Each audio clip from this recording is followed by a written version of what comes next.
executive session that we opened, and we're now closing that executive session, and we'll resume our regular public meeting and for the 20th. And before we start with public comment, wonderful, wonderful weekend for the Seahawks.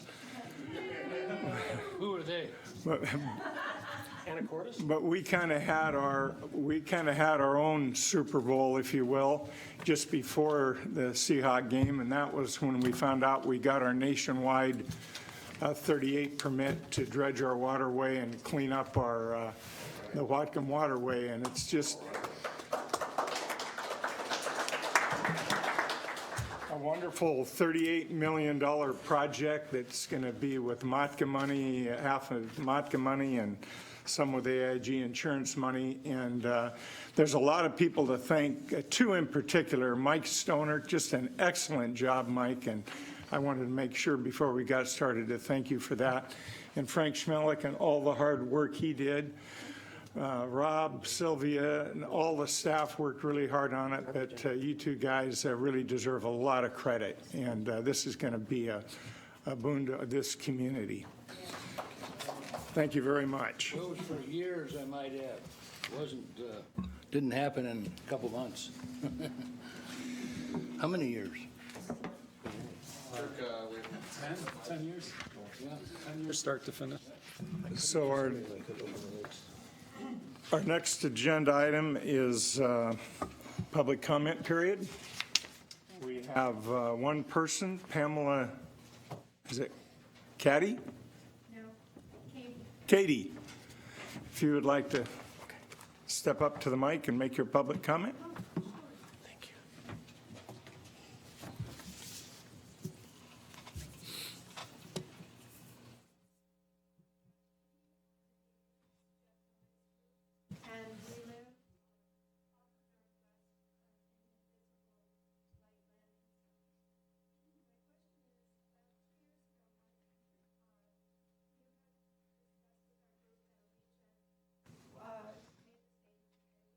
and we live and replacing some of their old ones with newer, quieter ones.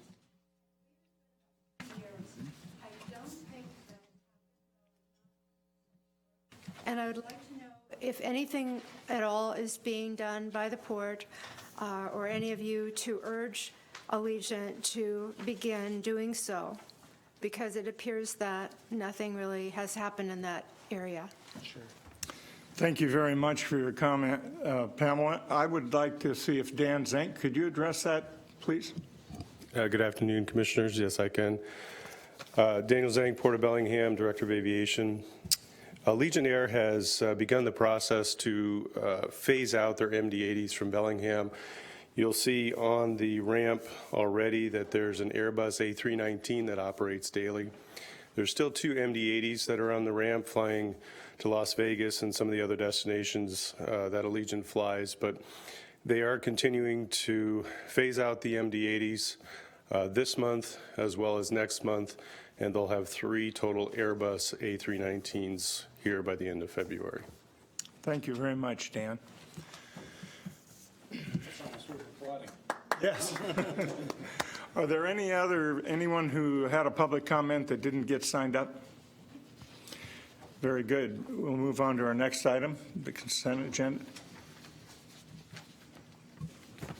A motion to approve consent agenda items A through G, which consist of approving the minutes of the December 16 and January 6, 2015 Commission meetings, a memo of understanding with the Washington State Military Department for the potential use of the Bellingham International Airport as a disaster staging area, an interlocal with the City of Bellingham for the mutual aid fire protection of port facilities at the Bellingham International Airport, an appointment of 2 new members to the Ports Marina Advisory Committee, or MAC, limited use permit for the use of the Puget Sound Energy's property located at the corner of F Street and Rotor, a month-to-month commercial lease between the Port of Bellingham and Bellingham Aviation Services, and a renewal and modification of an airport lease between the Port of Bellingham and Alpha Distributors, Inc. for hangars 18A and 19A of the Airport General Binding Site Plan.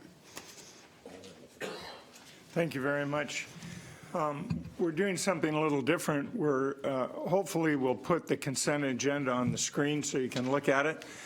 Since we are putting these on YouTube, a lot of people say, what's the first thing you vote on?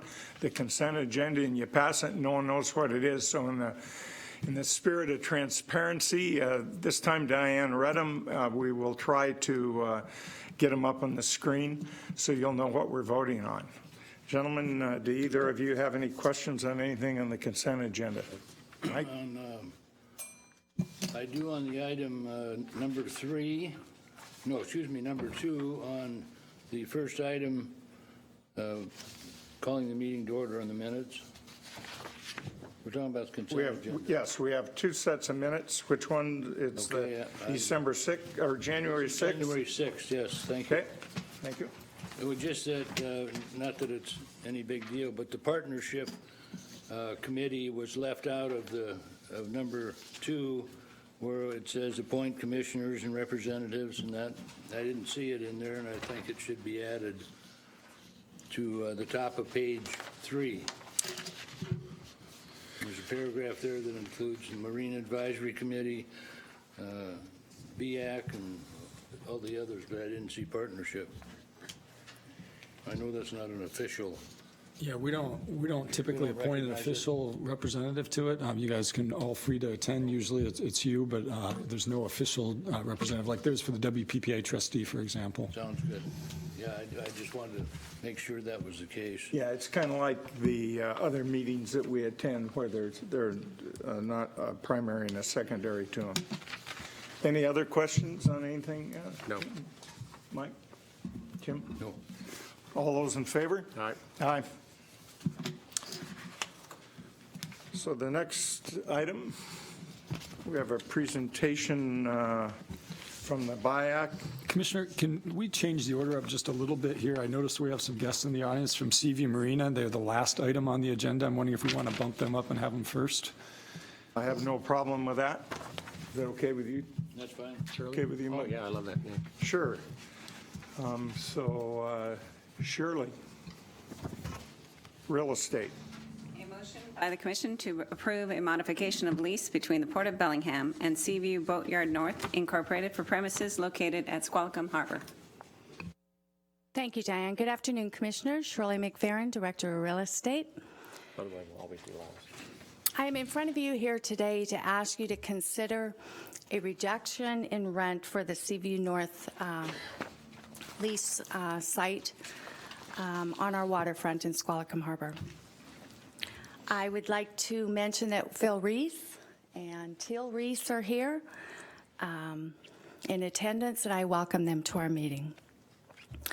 You may recall that BMI and Colony C Street leases values were set at $3.83 a square foot using our standard 9% rate of return. Mr. Reese has consistently asked us for the past 8 to 9 months to reduce his rent, to lower his rent consistent with the landings at Colony Wharf, to allow both boatyards on our waterfront to have a level playing field and to compete fairly on our waterfront. In the interest of fairness and subject to your approval today, staff agreed to have both properties appraised. And we agreed, with your approval, that we would apply the % discount from the landings lease to the Seaview rent. We knew going into it that there would be a reduction in the Seaview lease rent, given that we did give Colony what I think is a very favorable lease rate. So we engaged a local appraiser who analyzed waterfront industrial properties along the I-5 corridor and in Skagit County and in Whatcom County. They also appraised the Colony site and the Seaview site. The landings blended appraised value came in at $10.11 a square foot. In year 3, they will pay $3.83 a square foot. You may recall in the first 2 years of their lease, they are on a percentage rent basis, and they are paying us about $72,000 a year in annual rent. The Seaview North blended appraised value came in at about $11 a square foot, $10.99 to be exact. So using the appraised values, the percentage basis is just under 38%. So if you have the $3.83 for Colony, their appraised value came in at $10.11, which equates to a proposed rent reduction for Seaview of approximately $4,900 a month.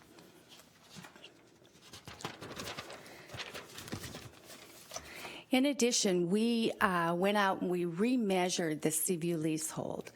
There was some disagreement between Seaview and Port staff on actually how many square feet this Seaview had under lease.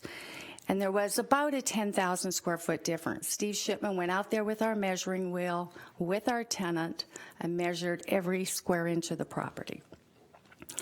So the combined effect of rents between the adjusted value basis and the reduction in the leasehold is about $5,300 a month.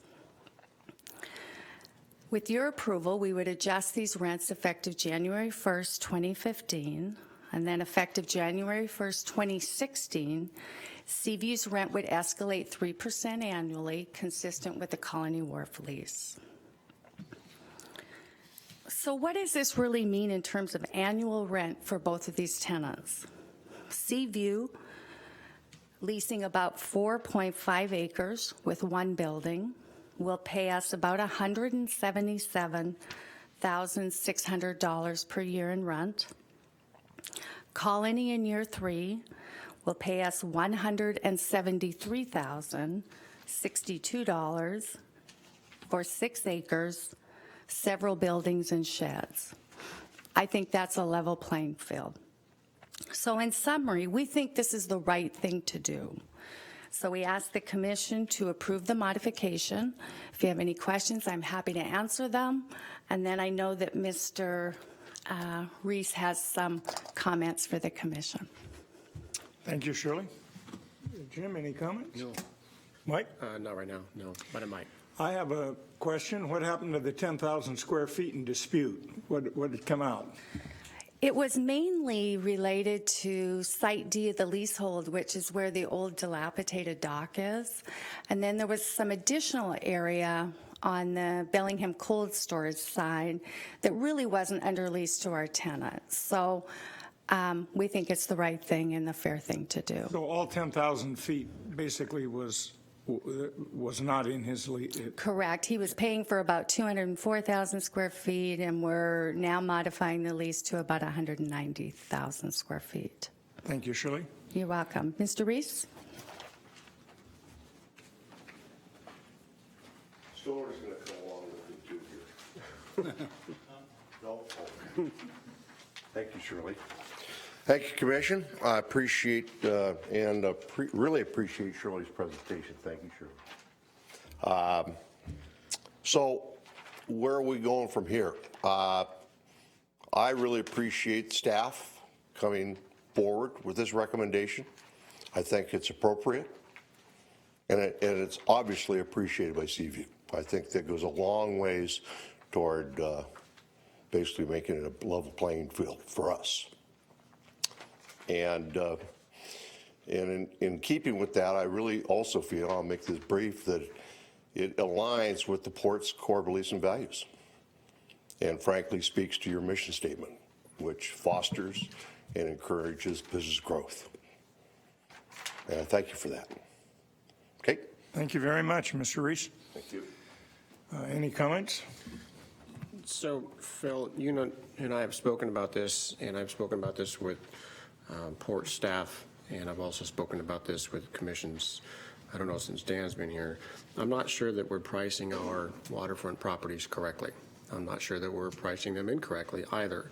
But what I do want to make sure that we're always doing is evaluating what we are charging and making sure that we're attracting marine trades business, because we have a monopoly on the waterfront. And where I don't want us to compete with the private sector in some places, like at Bellwether, I do think that there's no competition when you own all of it. And we do. The Port of Bellingham does own all the waterfront. So I want to make sure that we're always pricing our properties correctly. And I think this is a really good effort by our real estate staff. Commission, thank you for supporting it. Rob, thank you for pursuing it. Shirley, definitely thanks to all you guys were doing over there. And making sure that we are ensuring that our marine trades are treated fairly and in a way that makes it seem to the world that we do want to see them here. So I hope this works for your company, and maybe it sends a little message to the world that we like the marine trade. So, all right, thanks to everybody for the hard work. Thank you, Commissioner. No comment. I agree with Mike's comments, and you're a great tenant, Phil, and we enjoy you there. And anytime there's a dispute, I'm glad you brought it to the attention of the staff, and I'm glad we worked hard on it, and the outcome is great, and I'll be voting in favor of this as well. With no further questions, all those in favor? Aye. Aye. Aye. So let's skip back to the top of the agenda unless there's any other changes. The next item on the agenda is a presentation by the BIAC. For those folks that don't know what the BIAC is, Bellingham International Airport Advisory Committee. Mr. Stahl. How about Mr. Mr. Zane. There's three Dans. Let me introduce myself. Daniel Zank, Director of Aviation for the Port of Bellingham. I'd also like to introduce the BIAC chairperson, April Barker, who will be presenting the recommendation to the commission. April?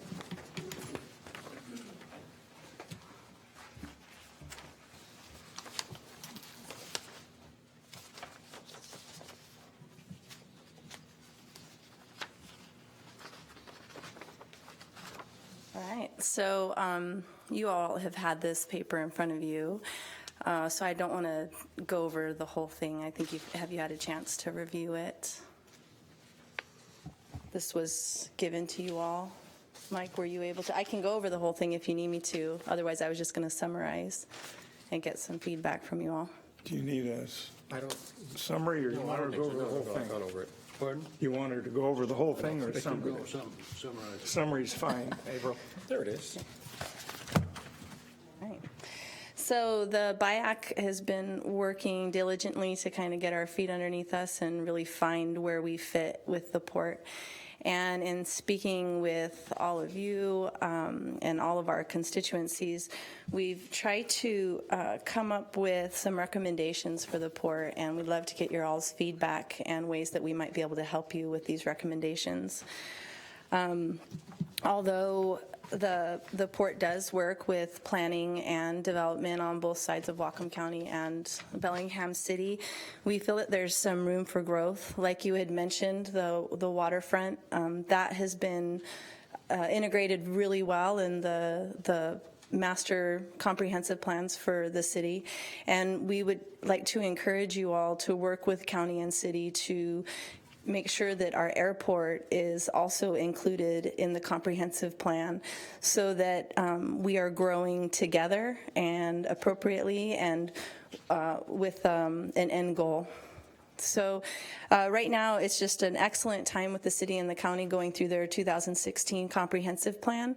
And in speaking with different elected officials and executives, there seems to be a little bit of disconnect in what information they do know and have as far as the airport and its growth, and maybe the needs of how we can develop and our actions for developing in the future. So again, you have all these items here. Let me go on down. I'm going to start kind of backwards with the suggestions for early action. In speaking with Mr.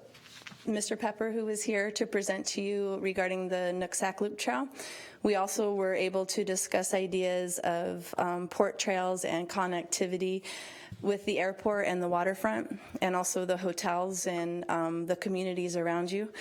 There's I think further down here, there's an excellent example in Portland, and I'm sorry this is sideways because if I turn it, it's going to take me a while to turn it back.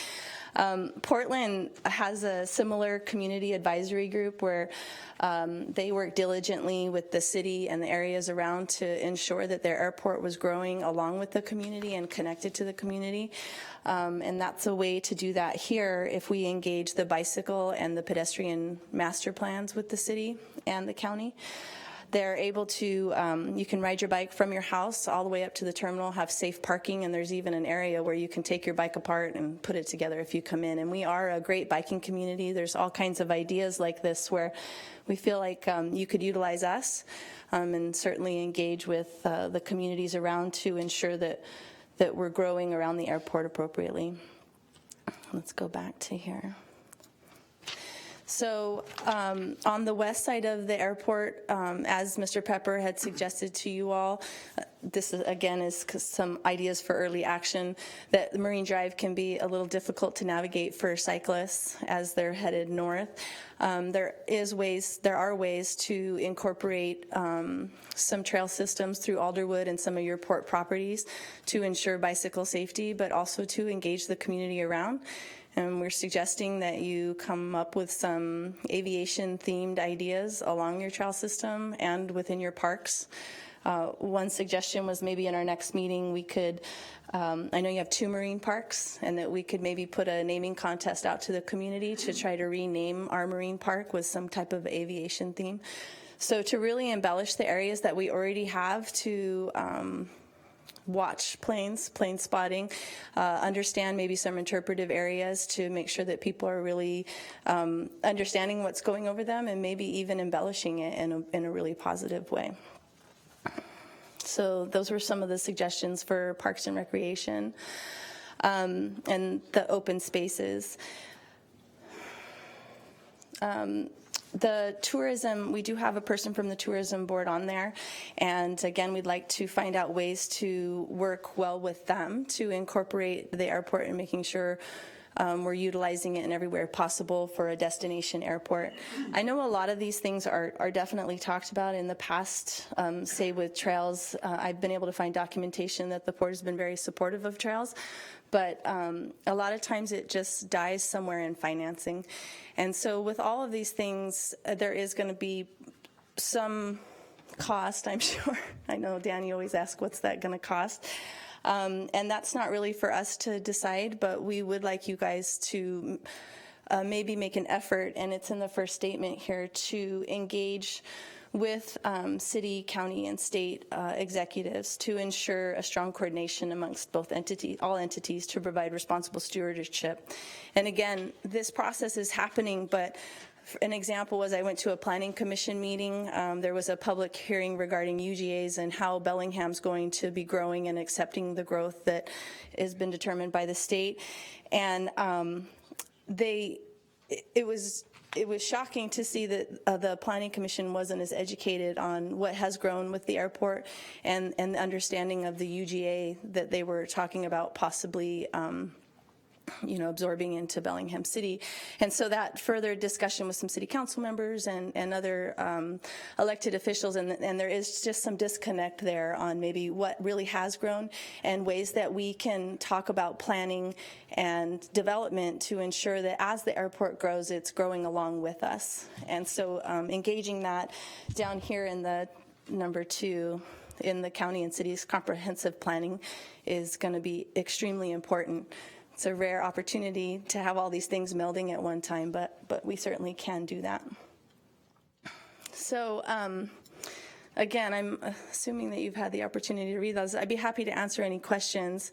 These were just recommendations and suggestions from the BIAC. What I'd love to get from you is some feedback on what you think about this, and maybe ways that you guys can maybe engage us in getting involved in these, what we can do to help you all. I know that the Marine Advisory Committee has been around for quite a while and works extremely well with you all, and you can bring things to them and they can go out and get some answers for you or find ways to be better involved, and we're trying to figure that out with you all on how we can do that as well. So. Okay, thank you very much, April. there's a lot of information here to digest. Well, I was hoping you got it, like, I was Did you give the submitted length of a the while trail back. to the nearest tenth of a mile? So, There are parts of this that I'm very much in favor of. Okay. But I'd like to hear, especially renaming the park. Marine Drive Park and Marine Park are very confusing. Yeah. And you folks to take that on as an advisory committee, I think is good. Okay. I think a trail there is good. There's a lot of very good aspects, but there's some costs that we need the staff to bring forward before we can approve these, and it might be in piecemeal. We may Absolutely. do parts at a time. Yeah.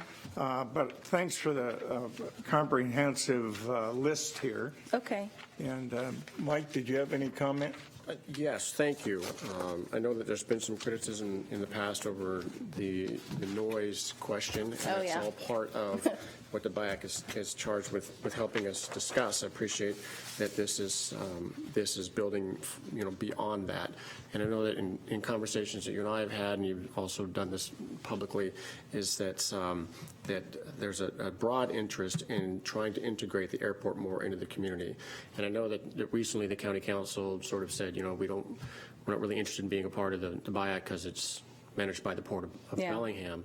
And I think they're missing the boat a bit because the property doesn't have to stand alone, and I think that some of these recommendations recognize that it doesn't have to stand alone. Yeah. So I'd like to see, hopefully, that that the county is engaging with the Port of Bellingham in some way and integrating.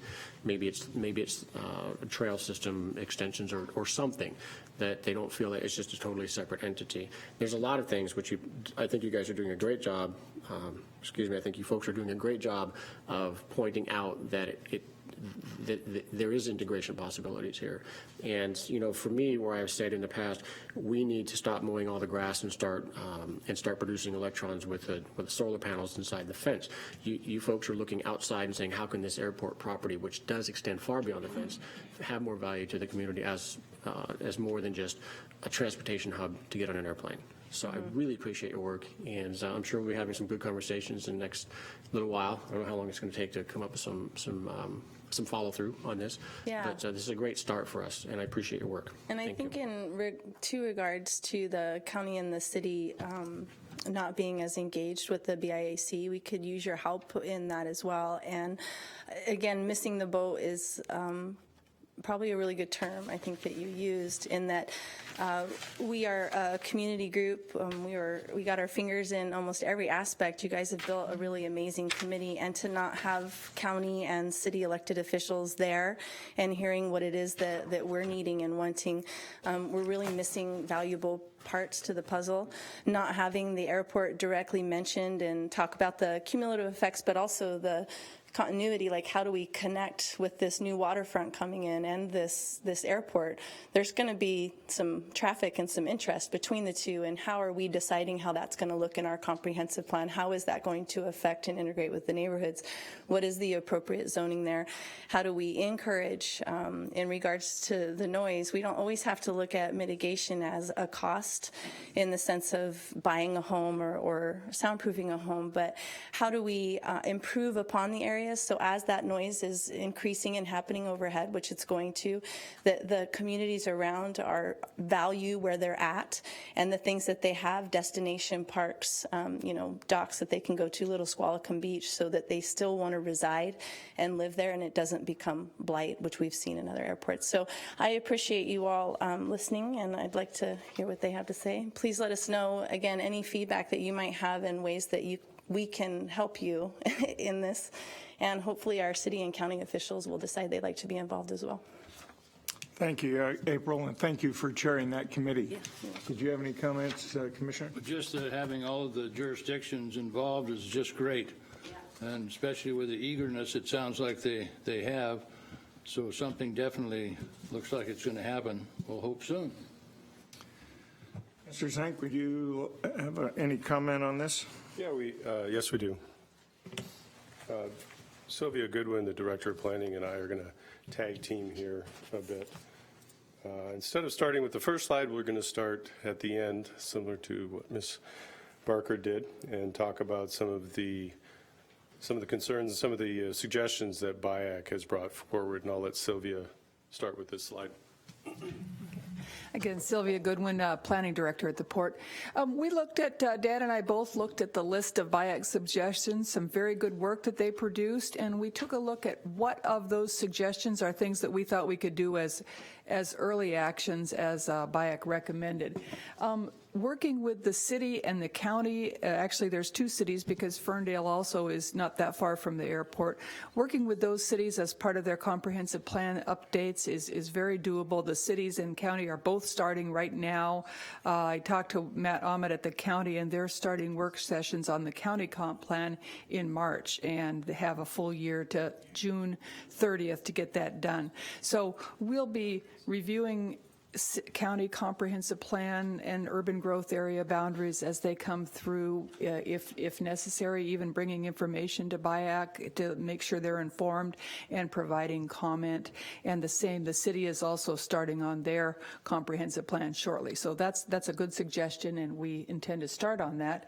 A lot of the other recommendations dealt with recreation and bicycle pedestrian trails. And again, those are good recommendations. I think we could certainly work with BIAC to look at the naming of the marine park near Cliffside, and maybe adding some amenities to those parks for airport viewing that might kind of celebrate the fact that it's under the runway instead of just having it it's not under the runway, but under the approach zone. And then also the network of bicycle and pedestrian trails. We put a map here on your slide that shows the Coast Millennium Trail and the Nooksack Loop Trail. Both of those go fairly near to the airport. We didn't want to make this too long. There are a lot of wetlands on that east side of the airport that would need to be considered, and again, money is always an issue. So it's something that we could start working with the county parks folks and the city parks folks and some of the nonprofits to see how we could work on connecting those. And the last two were the native vegetation buffers. Actually, we've got a pretty good handle on that. We worked with the county when we did our airport binding site plan. We have a landscaping plan for the airport, and it does have some good buffers along the airport drive and airport way that will help separate any future industrial development from the neighborhoods there. And we'll continue to make sure we pay close attention to those as those areas develop. And then the aviation art in the surrounding communities, we actually have an art program within the airport, which isn't quite what they were talking about. We maybe need to expand that to say maybe our new airport park could have something that would celebrate the fact that it's near the airport. So those are all good suggestions, and I don't see any of them that we can't start working on. Thank you, Sylvia.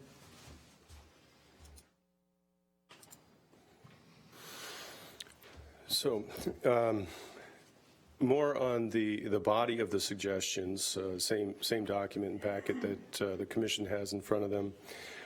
Some other items that BIAC has been suggesting to staff and also to the commission, proactive approach to prevent future noise issues, and we recommend that staff level continue to do this. We are doing some education work and some outreach already through our noise program, and we feel like we can continue to handle a more proactive approach to any future noise issues at the staff level. Participation in a 2016 county city comprehensive planning process. That is something that we are currently doing at the staff level and will continue to do, along with the incorporation of the airport master plan update, which we anticipate will be presented to this commission within the next month and a half or so. Ensure quality public involvement. Again, we continue to do our best in presenting to the public not only master plan, but any future planning documents to allow for public comment. And again, work with county and city to develop social impact study and environmental impact statement. And that is something that we can continue to do. Any questions on that before we move on? Okay. So now to our first slide. So at the December 16th commission meeting, BIAC came forward with some recommendations. Mr. Weber was the champion of this discussion.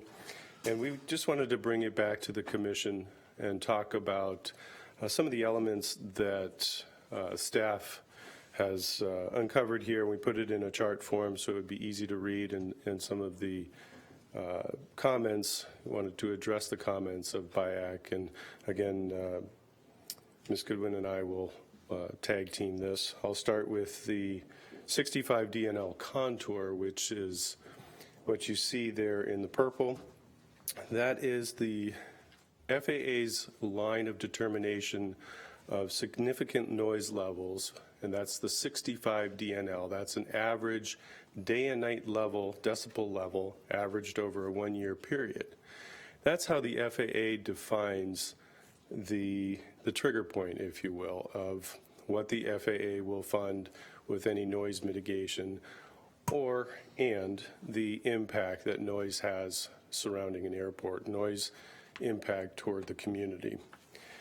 They feel like that is a good determination or a good line because of the level of significance, how it is perceived by the human ear. 65 decibel level is often referred to as a conversation between two people at a distance of about 3 feet. And they feel like that is a significant line enough around an airport to draw the line in the sand, if you will, to have an impact on the residential community. Dan? Yes, sir. This line that we're looking at here, the purple line, how was this one determined? Because it's a projection. So the way that it's determined is through computer software. The FAA has an integrated noise modeling software program, and our consultant takes the type of aircraft that uses the airport, and they plug it in to the software program, and they take the number of operations per year, and it will spit out this 65 DNL. And they did this for our base year in the master plan, which is 2011. They do a 5-year forecast and then a 20-year forecast. Sylvia, talking about the zoning? Okay. We also took a look at the county zoning as it exists today, and the city and Ferndale and Bellingham as well. And we looked at the areas north of the airport that are under the approach zone or the takeoff zone. And all of those are zoned rural or industrial, the areas that are directly north of the airport. There are some residential to the east or to the west.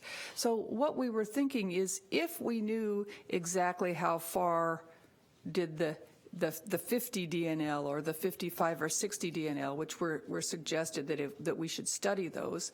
Our thinking is if we knew where exactly those boundaries were, what would change? How would we be able to work with the county to either prevent those areas from developing, or would the zoning change? Those areas are rural 5. Some of them are old lots that are as small as a ½ acre or 2 acres. They're pretty much fully platted. There is some vacant lots in there. There's also wetlands in there. We were kind of surprised at how fully developed that area is. If we knew exactly how far north did the 50 or 60 DNL noise contour go, how would that change the land use? And I don't see that it would be able to be changed. It's pretty much developed at the pattern in accordance with the zoning now. So, one thing I did also show on this map, the dotted line, is the land that is in the county's existing airport land use compatibility ordinance. The county has an ordinance now that says that when real estate properties are sold, if they're within 1 mile of the airport, that's supposed to be disclosed on the deed. We can certainly work with the county to update that, to make sure it's being enforced, and to see if that boundary needs to change. We can do that as part of the comprehensive plan update or the implementing regulations. The city of Bellingham does not have a similar ordinance. At the time, the city didn't have land that close to the airport. The city has since annexed some land, and under the Growth Management Act, the city is required to have an airport land use compatibility ordinance also, and we will point that out to them. We have pointed that out to them, but we'll continue to point it out to them and work with them to develop that. And then again, through the comp plan process, we'll keep a close eye on the urban growth areas and hopefully discourage addition of urban growth areas very close to the airport for residential development. So those are all things that we can do. Sylvia, included in that 1 mile from the runway blue line drawing, doesn't that include the new Costco and the new homes that are going in behind Costco? Yes, that includes, the 1 mile does include the new Costco. So what you're saying is all those new homes that go in there, they'll have to be notified they're within that 1 mile radius of the airport on their deeds? Not if they're within the city of Bellingham unless the city also adopts the airport land use compatibility ordinance, and Costco in that area, that small yellow residential area is within the city limits. So that's where we hope to work with the city to get that done. The rest of the properties within that line are mostly either rural or industrial. There are not a lot of housing there, but there are some residential properties. Thank you. So I'd like to address this one, since we're on the topic of the buffer. I don't believe we here at the port have followed up to ensure that the county's ordinance is being enforced. So I'm assuming the first place to figure that out would be to talk to the county and figure out what they're doing to enforce it. So I hope we can get that done soon. And also, I think that I want everybody to hear from me that when we talk about infill, which I'm a proponent of and have been for a long time, it's not just a noise issue for houses, and I think one of the conversations we have to have with both cities, Ferndale, Bellingham, and the county is to make sure that, I don't think anybody doesn't want infill here. I just want to make sure that we're having the right kind of infill. And maybe there's some trade-offs in other places around the county where we have different kinds and it's not just more housing in this area. So I think that there would be a very broad consensus that we need to do infill around this airport. We just have to make sure it's compatible into the future because the airport's not going anywhere. Right? Yeah. Thank you.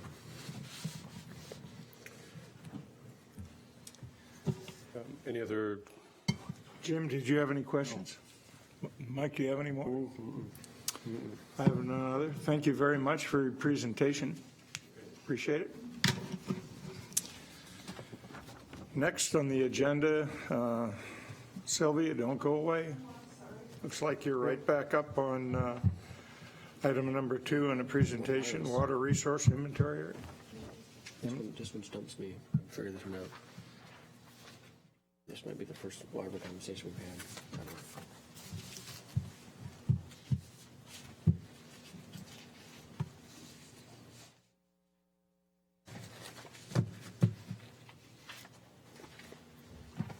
Sylvia Goodwin, Planning Director again. I wanted to give you a short update on the water resource inventory area process. This has been going on since 1998. The port is involved because we are appointed as a member of the Water Resources Area 1 Planning Unit. And the planning unit includes the entire county, and actually the watershed for the Nooksack River goes outside of the county, both north and south. And then we have a small portion of our county, which is not in the Nooksack, that drains to Drayton Harbor in the Blaine and Birch Bay area. The WIRA includes all of those areas. So the history is under the Washington State Watershed Planning Act in 1998, the county was set up as a WIRA. The purpose, WIRA, Water Resources Inventory Area. We are number 1 of the state. The purpose was for water quality, water quantity, in-stream flow, and habitat. And those were selected by the initiating governments, which were the county, the city of Bellingham, the Public Utility District number 1, and the Lummi tribe, later the Nooksacks. Lummi Nation. Later, the Nooksack tribe joined as a member of the initiating governments. They weren't initially. The process has resulted in a watershed plan in 2005. There was a kind of a companion salmon recovery process in 2005 also. And then there's been various implementation plans, lower Nooksack strategy. There's been quite a few other planning documents to follow up on the WIRA process. The ultimate goal was to make sure that we had clean water and we can resolve some of the water rights issues. And some of those have been resolved, but there are still a lot of ongoing water rights issues that have not been resolved. A little bit about the organization and how the port fits in. Again, the initiating governments were the county, the city of Bellingham, PUD number 1, the Nooksack tribe, and the Lummi Nation. There is a planning unit which has a number of caucuses. The port has one of those caucuses, and I'm the port's representative on the planning unit caucus. At previous times, Mike Stoner, Fred Seeger, and Steve Jilk have all been representatives. There's also a WIRA joint board that is made of the city of Bellingham, the county, the PUD, and the 2 tribes. And there's a salmon recovery board that also includes the small cities and the Washington Department of Fish and Wildlife. And together, all of those groups make recommendations both to the Puget Sound Partnership for priority for funding and to state and federal agencies. Department of Ecology has ultimate authority over water rights, and so does the courts, is where a lot of this stuff may end up. But there's a lot of planning going on, and I just wanted to let you know that we are participating and give you a little bit of a resource for additional information. The WIRA planning unit right now is working, it has a work program. It's finally been completed, and this is to follow up on some of the 2005 goals to make sure that they have been accomplished and to address additional planning and some recommendations. Again, this body is advisory to the other agencies that have more decision-making authority. And I just wanted to tell you, for more information, you can go on both. There's fairly good websites. Sorry about my font. It was the best font I could do. It wanted to stay yellow. The WIRA project at whatcomcounty.org, WRIA1 project at whatcomcounty.org, and then the salmon recovery information is on salmon.wria1.org, and that's where additional information, if you wanted to read all about it, you can. I'd be happy to answer questions. Just curious to know if the Nooksack Salmon Enhancement Council is involved in this in any way. Are they a part of a committee? They've done almost hundreds of miles of stream recovery and enhancement and very active. Yeah. They're not directly involved in the WIRA planning unit project, but there is a fisheries caucus and there's an environmental caucus. They are not on the WIRA salmon recovery board, but they're definitely involved. The board is more narrow, but they've done a really good job of reaching out to and working with a lot of those other organizations, including the Conservation District, to get the stream buffers and stuff. There's been a lot of projects identified and a lot of coordination on those. They don't need to be obviously a member of WIRA to be involved. They're with the salmon recovery subcommittee, kind of, or whatever you might call it. Yeah, they're actively involved on the salmon recovery. Any other questions? Yes, Sylvia. So obviously, Little Squalicum, Whatcom Waterway, we're participating in some pretty fantastic ways. Question about airport properties, since we're kind of talking airports anyway. A lot of wetlands out there. Are they discussed in any manner that could be a level of contribution to this salmon enhancement efforts? I know it's difficult because we can't make ponds around an airport, right? Yeah. Yeah, not specifically for salmon. We did a lot of studies, the port did, on the drainages on the west side of the runway, and we did a creek hydrology study on Airport Creek, and we've looked at habitat functions, mostly waterfowl on the airport. There's not a lot of salmon on the airport. And we did a ditch inventory to look at every ditch to make sure it had no salmon. And then when we designed our off-site wetland mitigation on Slater Road, we designed that specifically to avoid trapping small salmon and to make sure that the habitat was supportive to salmon in the Nooksack River. But there's not a lot of salmon habitat on the east side of the runway. There's a lot of beaver habitat and That's what I'm waterfowl. wondering as far as water quality issues. Yeah. Is that really how we're going to be managing those particular wetlands, is mostly just to ensure high-quality water flows off them? High quality and to not have peaks in the flow. We did a lot. We've spent a fair bit of money, several $1 million now, on stormwater improvements to make sure that we're not releasing great floods of stormwater. It's going off slowly and evenly, and we're retaining it and treating it on site. So that's our big contribution there. Okay, thank you. Okay, thank you. Thank you, Sylvia. Any other questions? Mike? No. So we move to our action items. A motion to approve an increase in the base salary of the executive director over his 2014 base salary, effective immediately. Well, welcome to the public process of setting a salary in public for an employee. It's kind of a different way of doing business in my book, but we need to do that. Gentlemen, do you have any comments or? I would. So in the last 5 years since I've been on the commission, I think we've discussed this usually every year. And one of the things that has been interesting is how salaries are set for executive directors across the state. And with 75 ports, you'd think that there'd be a really solid metric to use. And I've looked at this in the past, and Dan, you've just recently looked at this, and there isn't a solid metric to use. I think that you could reasonably say there are 5 ports doing this much business up here and 70 ports doing this much business down here, but the salaries are not commensurate across all of those with the amount of business that the ports are doing, so it's not a very good metric to use. But what I can say is that the level of competence and the workload for those 5 ports is dramatically higher than you see in the other 70 ports. And if you look at that versus salaries, then I think that what we had in the past is a salary that was on the low end of what could be considered reasonable for a port of our size.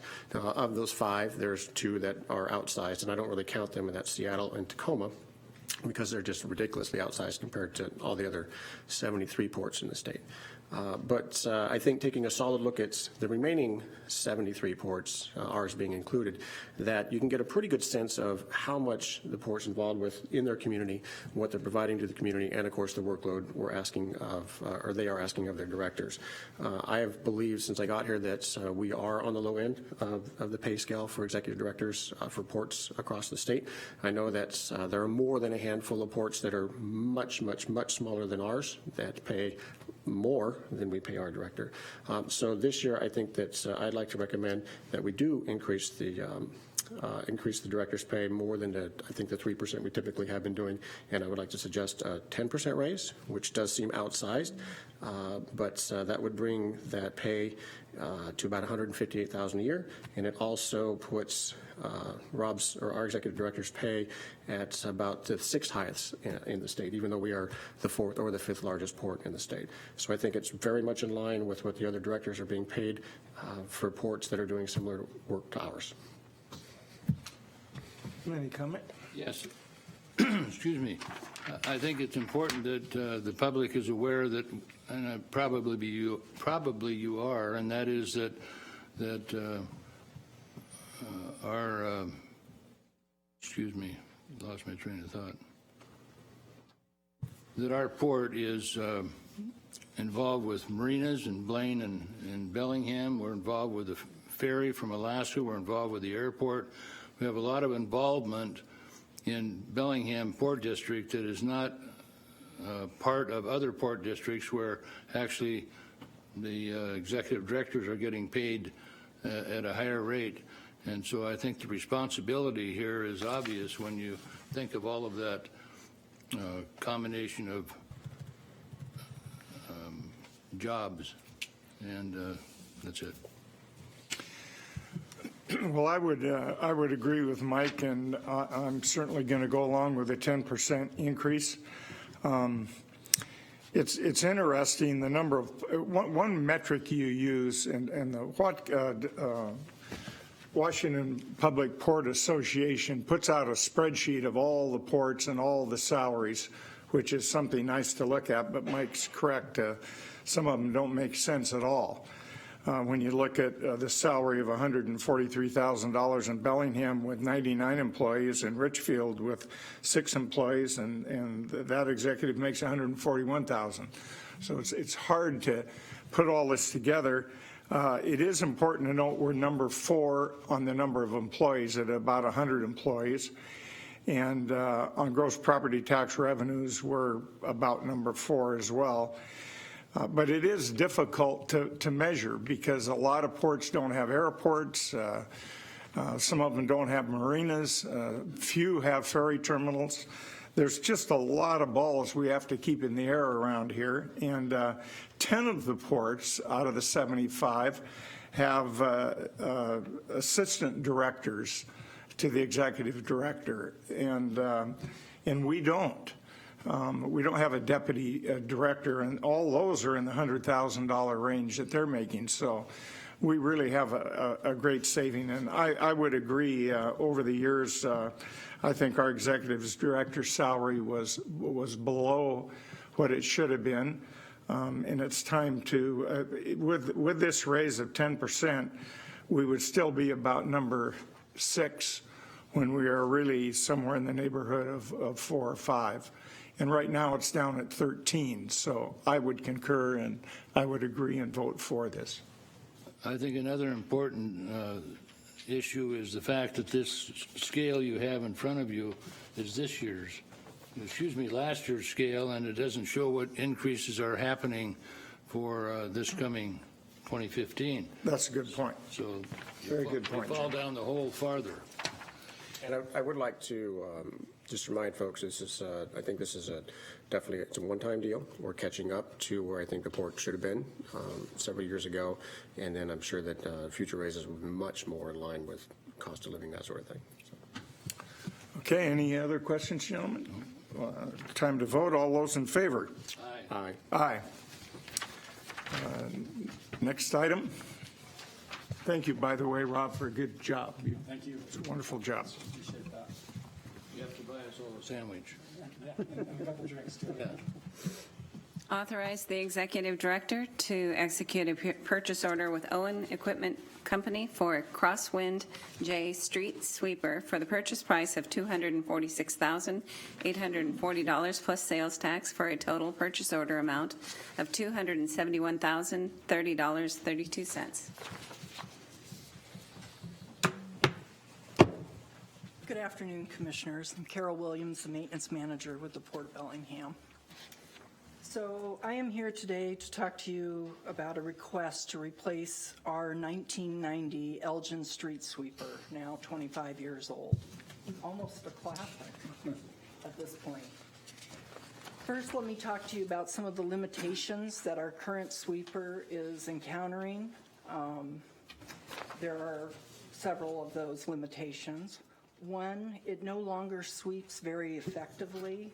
During sweeping, it leaves a trail of debris, which requires the operator to re-sweep the areas he's swept once, and he has to do this multiple times. This is because of the age of the machine and all the parts and pieces have worn out. We've adjusted the line, done everything that we can do. It's just simply wearing out. So that's one challenge that staff is currently faced with. Another limitation of the current sweeper is both the cab, the passenger cab, and the hopper itself have rusted out. There are numerous holes in the machine, both in the hopper or the drum area, as well as the passenger cab. The doors no longer seal correctly. We've replaced seals, we've replaced doors, we've done everything. Once again, this speaks to the age of the machine and the amount of wear and tear that it has sustained. So with these rusted out pieces and parts, what happens is, if you could imagine, say, Charles Schultz, the author of Charlie Brown cartoon, one of his characters is Pigpen, if anybody's familiar with that. That's kind of our street sweeper going down the road. It's a cloud of dust behind it and a trail, and we do receive comments from the public. We try to do most of this work at night when we're sweeping, but there are people still out at night that do call and complain. Do you have a name for this street sweeper? It is affectionately known as Pigpen in the maintenance department, yes. So this dust that escapes the hopper area, which is the collection area of the sweeper itself, because there's so many holes throughout the passenger cab, the cab fills with dust. Staff at this point wear a dust mask while driving and operating the machine. And that has its limitations. Not only does it pose a health risk to our employees, but it also is a huge inefficiency because they periodically have to step out of the cab just for a breath of fresh air, if you will, and let the dust settle a bit before they can continue. In addition to these two severe limitations that we have, there is currently on this machine no pressure washing device is not part of this. The pressure washing wand, if you will, is an integral part of the maintenance when you're vectoring or cleaning out storm drains and catch basins. Sometimes they need to be jetted or, flushed, if you will, to remove debris. So since we have no pressure washer attachment on this machine, it now requires us to bring an additional machine and equipment, which now requires additional staff on site. So it's a huge inefficiency in the operation and obviously costs more to perform this way. In addition to that, the street sweeper has a hose attachment, a vacuum hose, if you will. This is what staff actually uses to clean catch basins and stormwater vaults. Our wand, if you will, or hose, is not long enough to reach a number of our deeper catch basins and stormwater vaults. Now, over the years, we have fabricated additional hose and whatnot to try to accommodate this. The problem is the engine and everything is losing power at this point, so there's not enough vacuum, if we extend the hose, for it to actually continue to suck debris out. So we're kind of at its limitation currently. So that's kind of the current, in a nutshell, the current limitations of what we are operating with. Now I want to move on to some of the tasks that are required.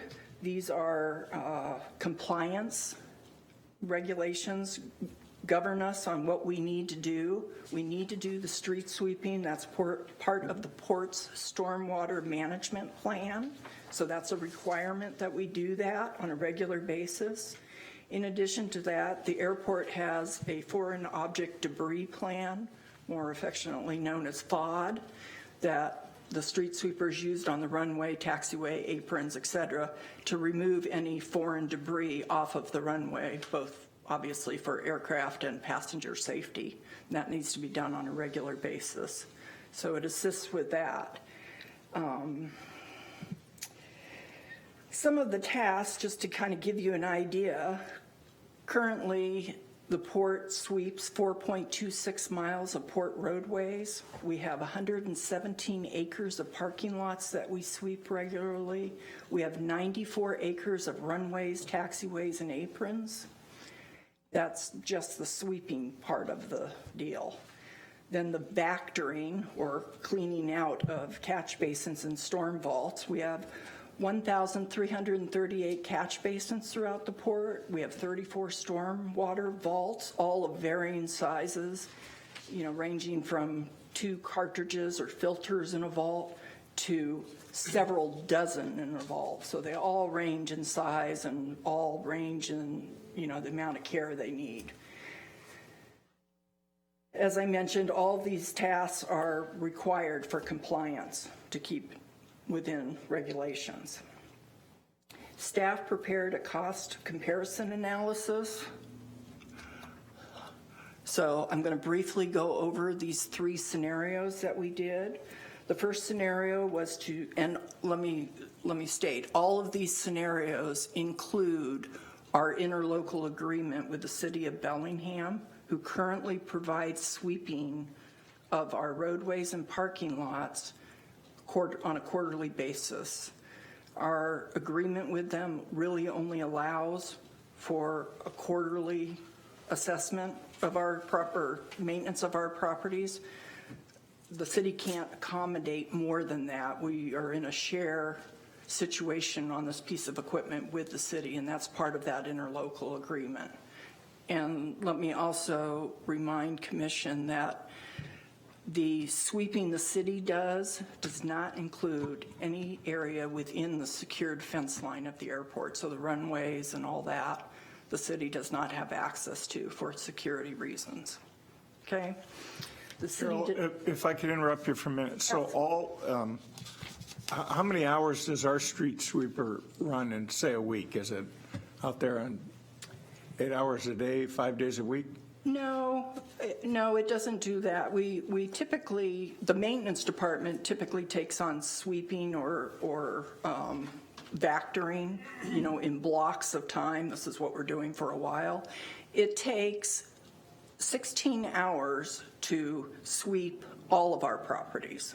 Okay. Or, excuse me, like 32 hours to sweep all of our properties. And then to vector all the catch basins and stormwater vaults, depending on which vaults, because as they say, some are much larger than others, that equates to about 2.5 months of time. So in addition, we contract with the city? In addition to that, we contract with the city to provide sweeping services for us. And that'll continue? That will continue. In all three of these cost scenarios, that will continue. Thank you. Yes. Quick question. Does this fly to the moon and back? It's got so many added, it's an incredible machine, this new one. This is Just curious. It doesn't quite fly to the moon, just so you know. And this doesn't have all the bells and whistles that some sweepers have. This is kind of mid-range, the one we're requesting. Good. So our 3 scenarios, that being said about the city's arrangement, our first one was to contract with a private firm. Well, we have some challenges in that we have a secured area that now we have to have a vendor come into, and that will require constant escort by port staff. So there's a bit of an inefficiency there, because when we're doing it by port staff, obviously we don't necessarily have to have that escort the entire time. So there's that. We also don't have a real good source locally for contracting this type of work. We do contract with one vendor that currently sweeps the Bellwether parking garage for us because our machine will not fit down in that space. But it's tough to find certainly multiple vendors in the area that do this type of work. Will the new machine fit in that space? No. Thank you. No. And then, of course, depending if we tried to contract the work out, we may have a conflict with the bargaining unit. These are union employees as well, so that could be a potential issue. Our second scenario is to repair the existing sweeper. Now, as I mentioned, this is 25 years old. They no longer make this model. The entire hopper of the sweeper has to be replaced. The cab has to be replaced. The transmission has to be replaced or repaired or rebuilt. We have to replace impellers, belts, sidearms, center brooms, brake jobs, tires. I mean, there's a multitude of things. The biggest challenge is probably the hopper itself, because this machine is no longer made. The manufacturer would have to retool if we could convince them to do that. and rebuild the hopper for this. All this being said and done, you know, we still have a 25-year-old machine. So, you know, essentially the components are considered obsolete at this point, and so it's kind of suggesting that this piece of equipment is at the end of its serviceable life. And scenario 3 is the purchase of the new sweeper. So we would be saving some money on maintenance because we put a lot of maintenance into the current sweeper just to keep it going. We would have a warranty for a period of time, so that would, you know, at least a year's savings there. It'll be improved efficiency for both the staff and other resources. You know, we wouldn't have to bring a water truck and a pressure washing unit along with it everywhere it went when we're doing catch basins, so that would be a huge improvement in efficiency. And, you know, it's the most economical scenario, so that helps too. Okay, thank you. Any questions, gentlemen? Mike? Two questions, actually one. Hybrids, I do believe that hybrid sweepers exist. Did you take a look at hybrids? Hybrids as in? Hybrid machines with batteries, like a Prius, but it's a street sweeper.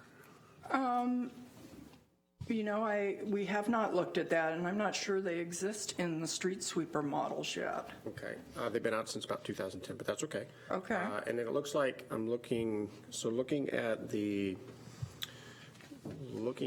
machine on the description, it's got the Tier 4 engine. Are you familiar with that particular part of it? I am not overly familiar with it. My mechanical foreman has reviewed all the specs on it. Okay. And so these are things that we talked about, but I rely on his expertise. Okay, and the reason I bring this up is this machine will probably last a long time. Right, last one lasted 25 years. So Tier 4 is the new standard. Obviously, hybrid is, you know, maybe it'll be phased out because we have something better in 10 years. But I just want to make sure that we're buying the right machine now because we're going to have it for so long. So if there's, and Tier 4 is, you know, much better. Obviously, it's the latest standard. But all right, okay, thank you. Yeah, and Commissioner McCauley, I am not familiar with the hybrid. It's certainly something I can look into. One thing I did want to note is the purchase price of this in our budget is $275,000. So I don't, you know, looking into it, I don't know if it'll fall within our budget constraints. I don't know either. Yeah, New York was testing them, you know, and I can't find any reviews about how well they're doing because I don't know any public works guys that own one. I know. But as far as use goes, I think if New York's typical sweeper runs about 4,900 miles a year, and I think that as far as use goes, if we can get one that's reasonably priced or at least close to this, I'd certainly be willing to go there. But then again, we're saying yes to this right now, aren't we? You know, where was I a week ago? Right. All right, thank you. I'm just giving you a hard time. The only question I have, I'm so much of a private sector guy, I'm wondering why for $443,000 a private sector person couldn't buy a street sweeper for the $270,000 and the labor and do it himself. And you say there just aren't people around that would do that. And number two, if I understand, you'd have to have two people to go on port property that's inside a fence, and that would be cost prohibitive. Well, it certainly would add to the cost. Yeah, the security areas of the airport and out on the runway, they would have to provide an escort during the duration of the sweeping. Gentlemen, any other questions? No. Nope. Well, I might as well vote. All in favor? Aye. Aye. Aye. Thank you very much, Carol.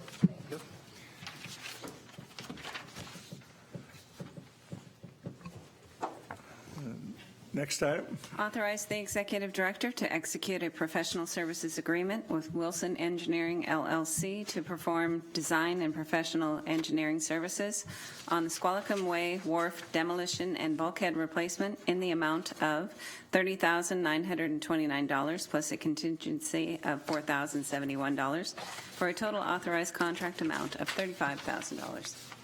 Thank you, Diane. Good afternoon, Commissioners. Norman Gilbert, project engineer. In front of you today is a PSA agreement with Wilson Engineering to perform, am I getting back feet? To perform engineering and design for the Wharf D demolition and bulkhead replacement, as well as fender pile installation. The port underwent our standard RFP process of advertising. We had 5 consultants submit proposals, and the selection team elected Wilson as the most qualified. Wharf D, which is in this picture here, or portion of Wharf D in this picture here, has not been used for many years and has fallen into disrepair. Sections of it, as you can see, have fallen into the water. So it has been determined that we're going to remove the wharf structure, improve the land side by installing a bulkhead, and still provide the protection of a fendering system for the adjacent Gate 2 boat haul out. The scope in front of you today would be to do a 30% design, which would get us to a level of determining which bulkhead structure type we would be moving forward with, as well as preliminary design on fendering, and allow us to apply for permits. Future amendments would be to finish out the design and to move forward with construction support.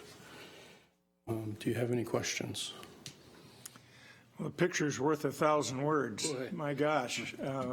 This question goes to my fellow commissioners. Did it ever dawn on you we might want to do something a little earlier?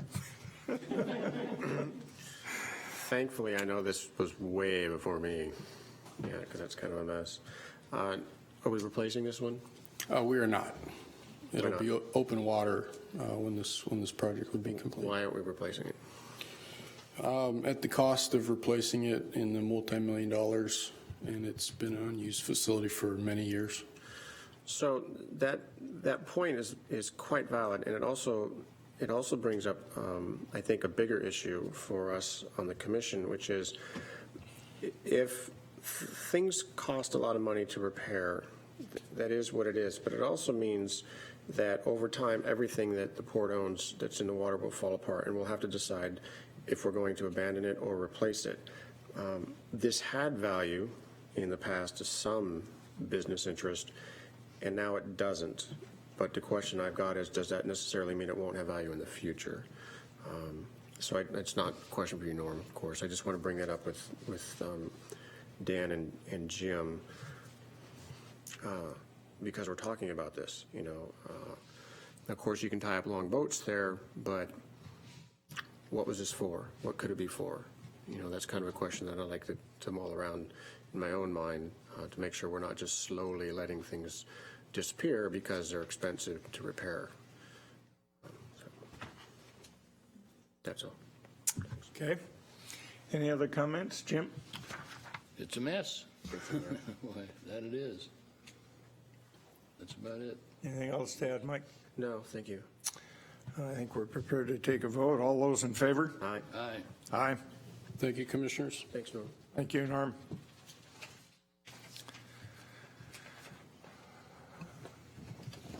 Authorize the executive director to execute a professional services agreement, PSA, with KPFF Consulting Engineers to perform engineering and design to repair damage and return functionality to the mooring system at the Bellingham Shipping Terminal in the amount of $34,000 plus a contingency of $6,000 for a total authorized contract amount of $40,000. Thank you again, Diane. Once again, Norm Gilbert, project engineer. So during a high wind event on December 9th of 2014, the Bellingham shipping terminal sustained damage to our berth 1 area where the Horizon Fairbanks was tied up. The Fairbanks broke free and caused some damage to the pier there. The focus of this PSA is to look strictly at the mooring facilities out there, so the cleats and bollards of the berth 2 pier area on the shipping terminal. This is a task that we'll be able to do assessment and repairs to very quickly, as it's not impacted by our in-water work windows that are closely or shortly closing. This will allow us to get the facility back to an understood level of service and get those repairs for future use. KPFF was selected under a declaration of emergency, so we didn't do our RFP process. They were chosen as the most knowledgeable on this facility, as they've been the engineer doing designs for the repairs, the large-scale maintenance repairs we've been doing over the past 4 years at the shipping terminal. The scope in front of you is only for the mooring system, as I mentioned earlier, and it will get us to a design level where we can get the repairs priced and move forward with. So there'll be a future amendment coming forward to do the final design and construction support. Are there any questions? Does the word insurance fall into this any place? I believe so. Excuse me. Commissioners, we have worked with and sent a letter to Horizon Lines because it was their ship that damaged our facility. And in addition, of course, we're insured through Lexington for this loss. So we're going to sort all that out as soon as we figure out what it costs to fix everything. Frank, what's our deductible, do you know? I do know. It's $25,000, I believe. Oh, 50 on the terminal, so $50,000 deductible. But we will be talking to Horizon Lines about the casualty. Yeah, because if this $30,000 now is, $34,000 is just preliminary design only, then we have final design, then we have repair, so we're getting up there in money. We are. So either they'll step forward or there'll be an insurance claim, I assume. And also to note on this is only for the mooring facilities, the mooring system. There is damage to the fender piling and other structures on the pier that are not in this current scope. Those are going to be rolled into an effort that we've already had on the schedule for next year for some more repairs. So is it safe to say the port won't be in the hook for over $50,000? Under no scenario will the port be on the hook for more than $50,000. And if things go as planned, and Mr. Jenkins is working on it with me, won't be on the hook for any money. Thank you. Any other questions, Jim? Commissioner McCauley, any questions? Yeah, I'm just trying to make sure I'm getting the amounts correct. So this is just for the design and engineering part of it? Will get us to about a 90% design, so it's almost a complete design, which also includes a full assessment of the damage. So I think right now, Mr. Stahl, you might correct me if I'm incorrect, aren't we looking at the entire structure now for the suitability for its future use? Is there a way to roll these two together?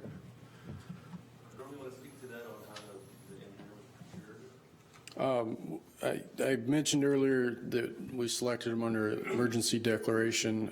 There is a line item in the 2015 budget for further repairs and assessment of the facility, which would go through its standard process. And we're anticipating the potential of construction of that late in this year. So it's a matter of timing, really, is to get functionality back to the shipping terminal. What's the expectation of the total cost for the entire project, including repairs? We don't have a good wrap on what the damage repairs are. I believe the earlier, or the scheduled repairs were in the 250,000 range. That's what was budgeted.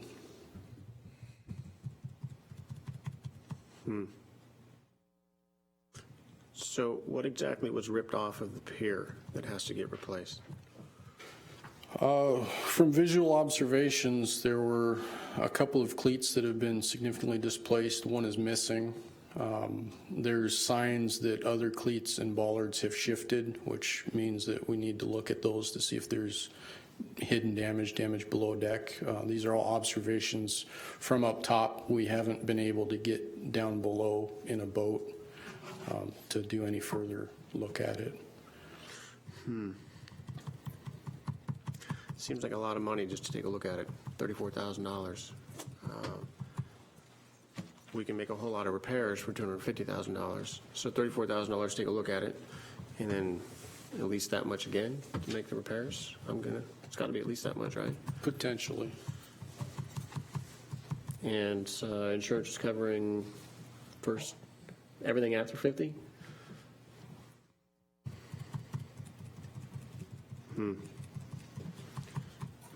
I don't know. When do you need an answer to this? Because I'd really like to dig in this a little bit more and make sure this is the right expenditure right now. The boat, the Horizon Lines vessel's not going anywhere. It's secure.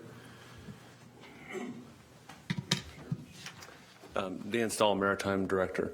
So the Horizon vessel is secured on berth. We think that she'll be leaving at some time relatively soon.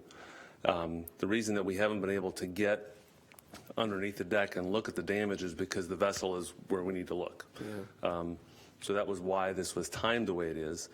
And from my perspective as the terminal director, I'd like to have this assessment done as soon as possible so that we can understand what, if anything, is wrong with the pier when we know some things are wrong, and to get them fixed as soon as possible so that we can have it ready for future customers.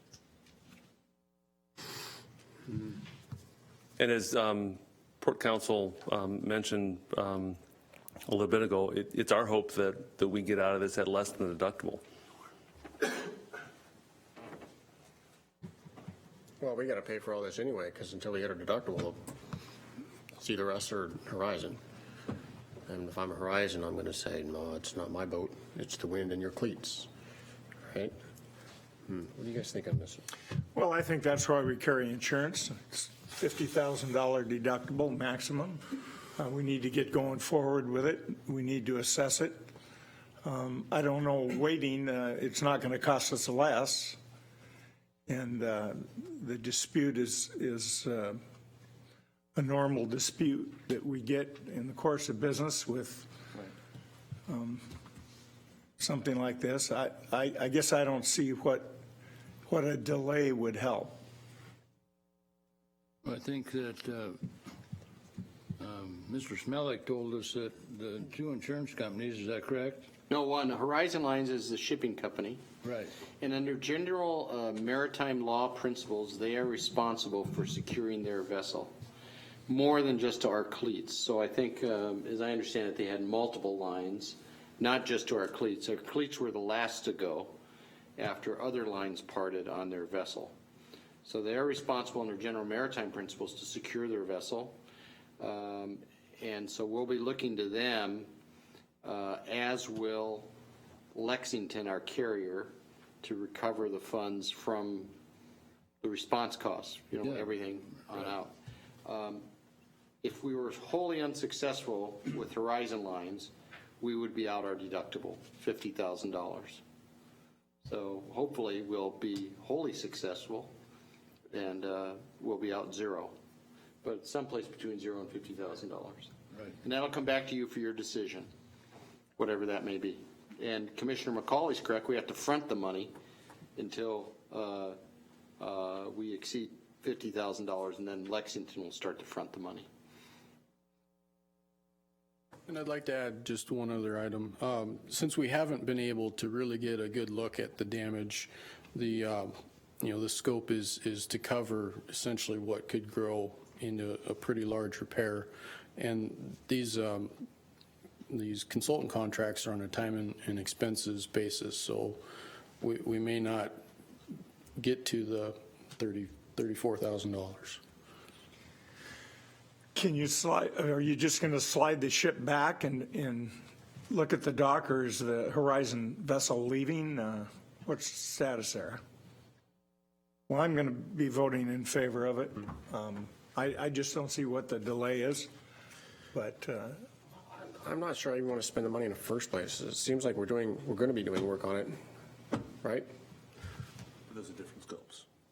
Well, I know they're different scopes, but you just roll them together. You know, when you're in there and you're changing out the timing belt, well, you put in a new water pump, right? So maybe you'll let the car sit a little longer because you can't run without a water pump. But so I'm kind of wondering if we're in a hurry to put money into this to get a fix that we don't really need right away. That's kind of the concern I've got with this. But And one option we can look at, Commissioner, based upon what you raised, is that once we know the cost of the repair, it may be possible to settle that claim, and then the repair's on us. We have the money, and then we've suffered the loss, and then it can be rolled into a different project if you wanted to. In other words, it's very similar. Your car gets dented, it costs this much to fix, you get paid. Whether you take it to the shop or not is your issue. in the past, when I can't argue strongly enough against it, I guess I'll have to support it because I can't come up with a really, really good reason not to. So. Well, being that the deductible is reimbursable, I certainly vote for it. Okay. Any more discussion, gentlemen? All those in favor? Aye. Aye. Thank you again, Commissioners. Sure. Thank you. Thanks for letting me beat you up a little bit, Norm. Thanks for letting me beat you up a little bit there. Just a little bit. Just a little pummeling. Our next item. Authorize the Executive Director to execute a professional services agreement with Wilson Survey and Engineering for engineering, design, and permitting services for the C Street Terminal Upland Infrastructure Rehabilitation Project in the amount of $535,000, including a 10% contingency for a total authorized amount of $588,500.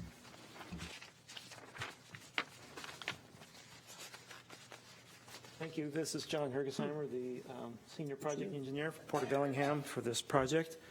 I have the map up on the screen that shows the proposed C Street Terminal in blue, the area in blue.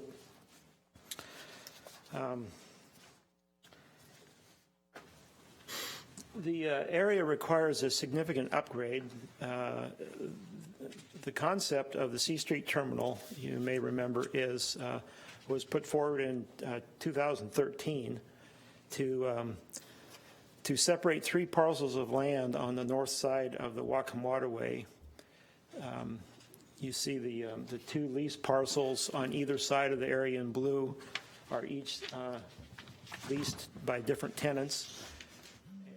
The area on the right side is a Colony Wharf lease, and they operate a boatyard, and they have a certain stormwater permit requirement, industrial permit that they need to manage and maintain. The area to the left, or to the west of the C Street Terminal, is a separate parcel that's leased to BMI, and they will be putting in facilities there for casting materials. They will have a separate stormwater requirement to be involved with and to create and to manage. So that leaves the area in between as kind of the no man's land between, and that area needs its own separate stormwater management permit, or a general stormwater permit for management. And it's set up to be a public terminal with uses by any parties, and then that stormwater needs to be managed. So the area in blue would be reconfigured in the resurfacing project to reject water coming into it and to capture all water on the site and direct it into stormwater treatment and discharge. That's one of the biggest components of this project, as well as once the Whatcom Waterway project is complete, and that's building a bulkhead right along this area right in here. This is the bulkhead that's going to be built, the area in red. There it is. The area in red that's shown on that map. Once that's constructed, that will create a hard edge for the C Street terminal to be constructed from. So this timing then on this project that started in 2013 was delayed because of the permit delay in the Whatcom Waterway, which we now have. So we're looking at going forward with this project then, the C Street terminal, as soon as we can to get it under design, to get the permits out, so it's ready to be constructed when the Whatcom Waterway construction is to the point that we can then start on the terminal construction as well. So there's a least possible delay between these facilities being out of service from the cleanup of the Whatcom Waterway and then back in service from the completion of the C Street terminal. That's why this is before you today. So with that being said, the RFP was solicited back in 2013 and went through the review process. Wilson Engineers was one of two that were interviewed and was selected as the most favorable candidate, and we negotiated a scope with them. The several items of the scope I wanted to identify for this project, and that is the pre-design of the project will include an alternatives analysis for the stormwater. There are several options. There's a very large and very old stormwater outfall, combined sewer overflow outfall in C Street that is the city's that stormwater normally goes to, but it's at such an elevation that it may be problematic to use that for this project or all of this project. Secondly, then, the alternative is to provide a gathering, a collection point on site and then pump that into the C Street outfall sewer line. But because pumping stormwater always seems to be the least likely scenario you would want to choose, the third option is to reestablish an old outfall that was on the site previously, and it's shown in this line right here, to reestablish that and outlet it directly to the Whatcom Waterway and not then go through gathering stormwater, pumping it to an outfall, which gets pumped to that line and then outfalls right here. It makes more sense strategically to be able to just outfall it right there. So it's still outfalling to the same water body after treatment. So those are the scenarios that will be looked at. As well as that, there'll be a topographic survey of the area.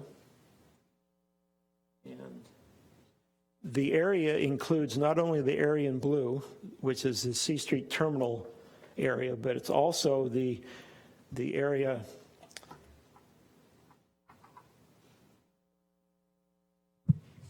from a little ways, 150 feet west of Chestnut, and this whole area in here that I just drew in red, that area would be included in the redesign in order to capture the stormwater effectively for treatment, and potentially an improvement of the outfall area. If we can reconstruct that will save a lot of problems and create a much better solution for all the properties. So potentially it's the whole area in red as well, which will be analyzed. Also, geotechnical investigations need to be performed for the C Street area. There have been geotechnical work on the blue area of the C Street terminal from the Whatcom Waterway project, but that did not cover the C Street area. So there'll be some of that. There's going to be preparation of permits. Certainly, if the outfall right here in the site, that will require a certain level of permitting over and above what would normally be included for this project. And And I also wanted to bring up a key component of this is to reestablish a barge ramp that would serve the Whatcom Waterway from the C Street terminal. Get some stuff off of here. And that is it's known in the permit language as a temporary barge ramp. That's a term of the permit language that was used, and the concept of a temporary barge ramp means it cannot permanently be suspended out over the water and shade the water, and it also then can't have an in-water structure supporting it without going through a separate 404 permit. So the nationwide cleanup permit could not have that barge ramp included in that project in order to be eligible for nationwide 38.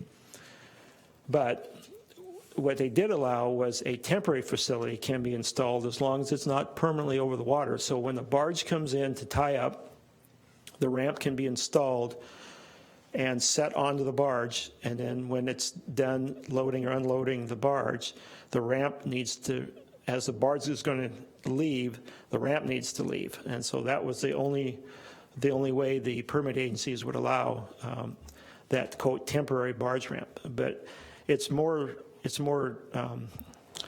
correct to call that a removable barge ramp. It just cannot be over the water on a permanent basis.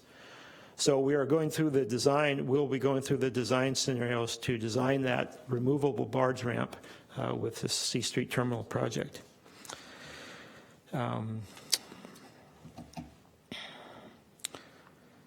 The fiscal part of this project involves both several sources, both MOTCA funds and AIG pre-funded account, as well as the ELSA $1 million grant. The ELSA is Environmental Legacy Support Act, and the port received a $1 million grant for that. That's 100% reimbursable for stormwater control and treatment.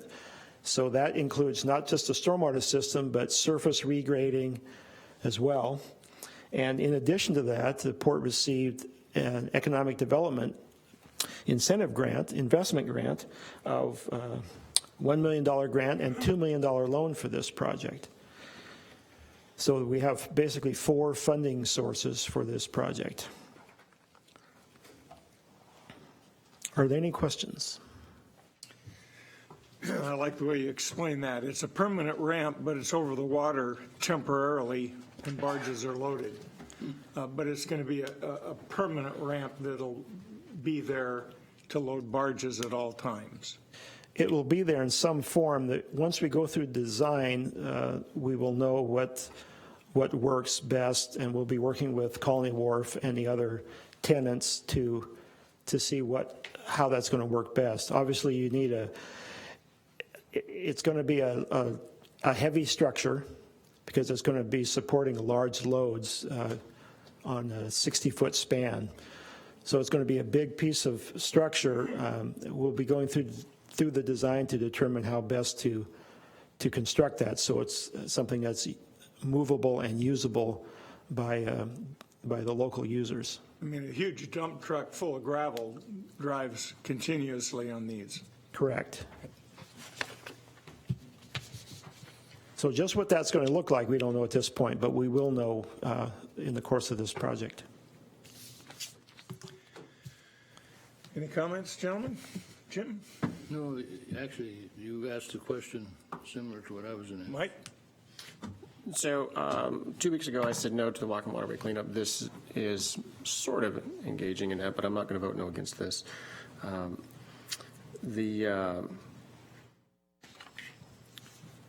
Two questions for you, John. So the barge ramp is an additional cost as part of the Whatcom Waterway cleanup, so it's not included in the original $8 million in the cleanup. So a potential barge ramp would be an additional cost.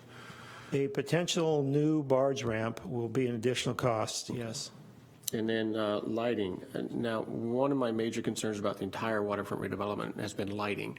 Now, we're spending, the taxpayers are spending a lot of money on habitat, and one of the issues that I've got with lighting is that lighting spillover, I think, is inappropriate, and especially in a case where we're trying to build habitat. And waterways that are dark at night is probably more relevant to a fish than waterways that are not dark at night.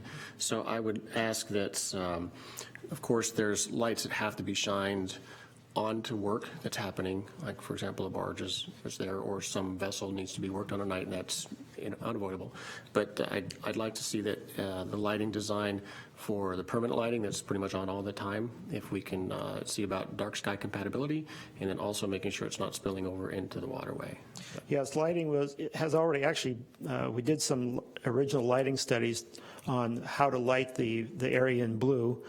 That will be expanded to the C Street as well, but that's always a trade-off. If you're trying to get the place bright enough so people can work safely and not be injured or fall in the water, and then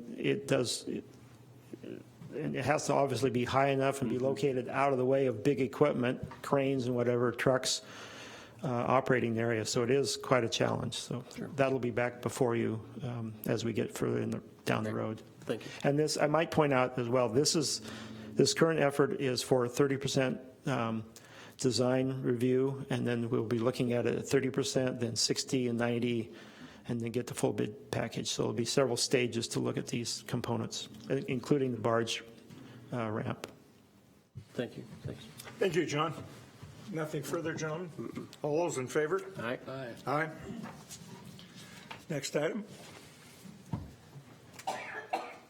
Authorize the executive director to execute professional services agreement amendment number 8 with Berger ABAM for preliminary engineering, design, and permitting services for the Fairhaven Shoreline Protection Rehabilitation Project in the amount of $81,600 plus a 10% contingency for a total of $90,000, yielding a total authorized amount of $1,180,400.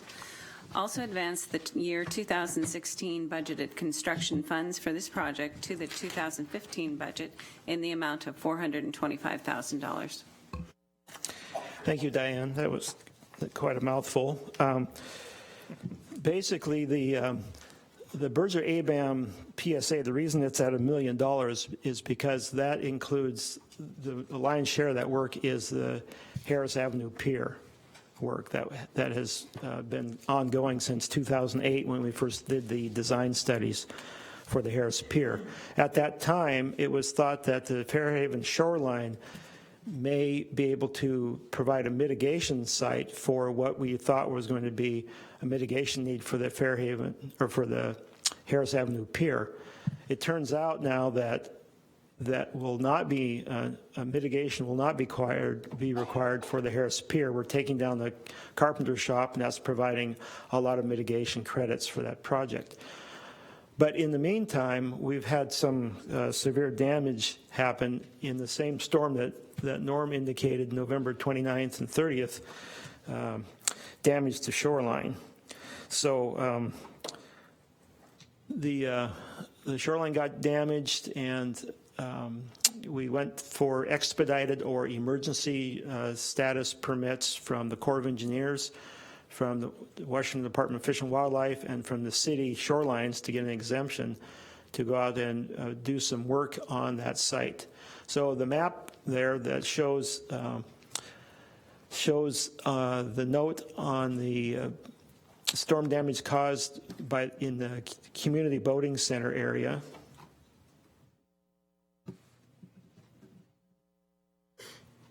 Which is right in this area. That's a community boating center. The storm damage, I got a few photos here I'll show you as well, caused damage there, as well as some localized areas along the Warehouse 4 area. It was an extreme 50-mile-an-hour plus winds coming from the northeast, which basically impinged like that right on the shore and caused the damage that I will show you here. So there's some photos of the damage. This is right along the shore. The Blaine Boating Center is right there. The gentleman, Steve Wright, is standing there right near the post that is almost undermined by the storm damage. It's an area about 60 to 80 feet long. There's the, you can see their picnic table and patio there that left with the storm. And then this is the area along the warehouse 4. You can see some area right in there that's severely eroded. There's several of those along that shoreline.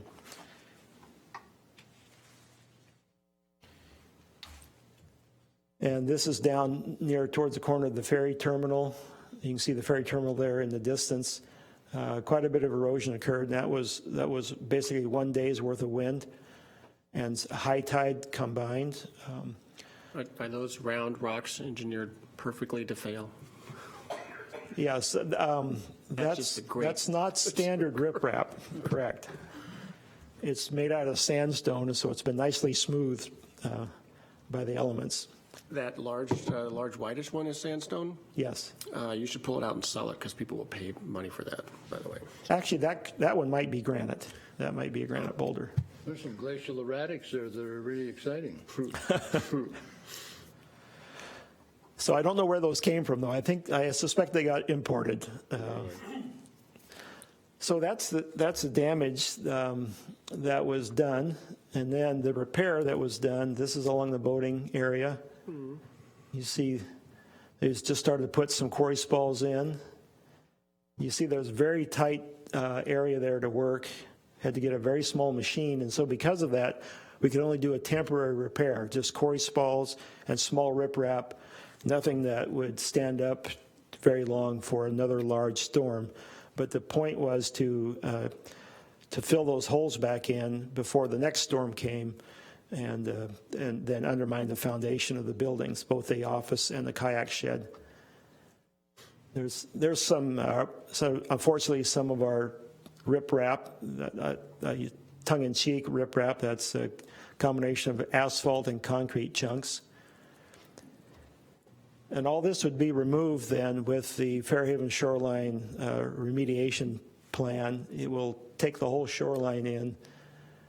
There's a shot of the completed project in front of the boathouse. The dark rocks down on the bottom are the original riprap, and this is actually a picture for the permit report that I'm writing that shows that we stayed above +7 mean low water, which was a permit condition. But John, this is all just temporary. This is going to come back out? Potentially, most of this could come back out, right. Some of it may be reusable, but the design will show that. And a major component of the design of this project, for the $81,000 for this 30% design, is to do a wave analysis and a storm sizing analysis to determine the size of riprap that will work, and also that will be placed in a way that will not cause sedimentation or erosion of the bank. As you put things along the shore in the ocean, you can make it better or worse for yourself or others. And so part of that study is to determine how best to rebuild that bank. The funds to rebuild the whole thing, where are those coming from? That's not ecology money, is it? No, these are port funds. They were budgeted for 2016, and we're asking as part of this action today to advance that to 2015. The hope is to be able to get the design completed to the point of submitting permits, getting permits within 6 months, hopefully, and getting in right at the end of the in-water work period for the approximately December 2015 through February 2016, and get it completed before we run into too many more storm events. Is insurance involved at all in any way? Insurance can be involved depending on the submittal for storm damage, and that's being done at this time. We're tracking the costs. Again, there's, I believe, a $25,000 deductible, so we're tracking the cost of that. The port maintenance crew did an excellent job of stepping in December 9th. We got the permits. We submitted permits December 3rd. We got the permits December 8th. And the port crew started December 9th and worked through and completed just before Christmas. Any questions? Any questions? Hearing, no, thank you very much, John. Hearing no questions, all those in favor? Aye. Aye. Thank you. Anything else for the good of the order, gentlemen? Nope, not today. Hearing none, we are adjourned. Thank you.